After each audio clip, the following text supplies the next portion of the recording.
Hi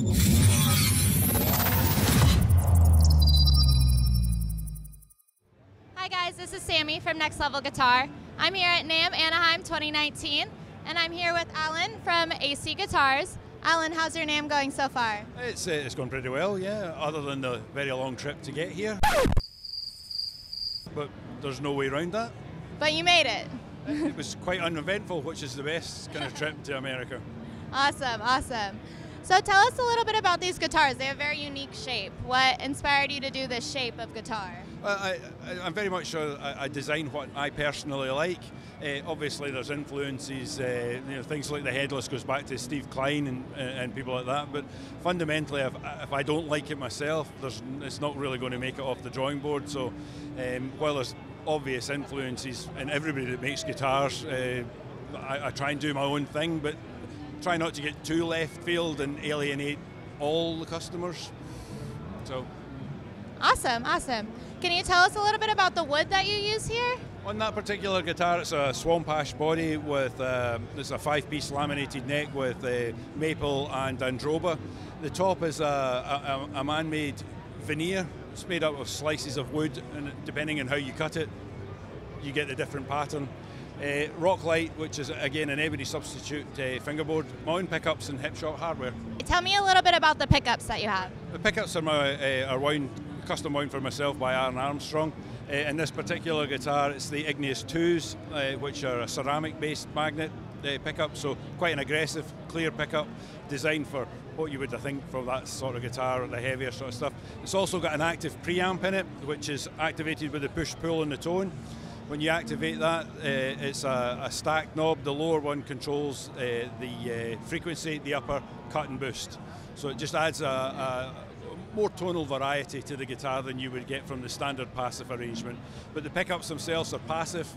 It's the battery in the back is for the preamp, not for the pickups. Hi again, Sammy here from nextlevelguitar.com. If you would like a free killer video guitar lesson and coinciding ebook, click on the link below and we will send you one absolutely free from Next Level Guitar. And if you got a second, please subscribe to our channel. We really appreciate it. Subscribing to our channel really helps us to keep the content coming. And about how many guitars do you make a year?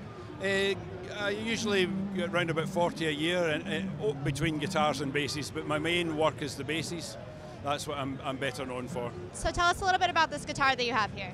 Certainly, this again is one of these man-made veneer tops, all wood, but just put together and then cut to get this interesting sort of pattern. The body is flame sycamore, which is a soft European maple. The neck is maple and wenge. And on the fingerboard we have the Rocklight again, which is the ebony substitute. Same pickup housing, but different pickups. In this guitar, it's Alnico based, so you have an Alnico 5 in the bridge and an Alnico 3 in the neck. So a different tonal palette from the more aggressive Igneous pickups, and a simple 3-way and volume and tone. Hipshot hardware. The headless is just the standard Hipshot hardware, so you have the ball end at the tuning unit, and the strings are clamped with grub screws at the top. So can you tell me a little bit about this bass here? It's beautiful. This bass in the shape is a combination or accumulation of the 15 years that I've been building bass guitars, and in particularly the single cut design. It's basically everything that I've learned from the last 15 years all combined into one bass to try and make the most comfortable, the most ergonomic single cut bass that I can. The idea is to actually reduce the feel of the single cut, to make it more familiar, make it more similar to a normal bass than a single cut normally would be.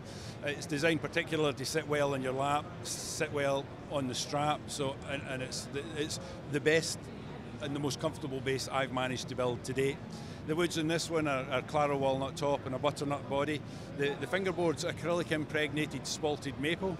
So the acrylic impregnation process allows me to use woods that would not normally be suitable for fingerboards. Normally with a spalted wood, you would never get it to take frets and it just wouldn't be stable enough. But with this process, it allows me to use things like that as a fingerboard.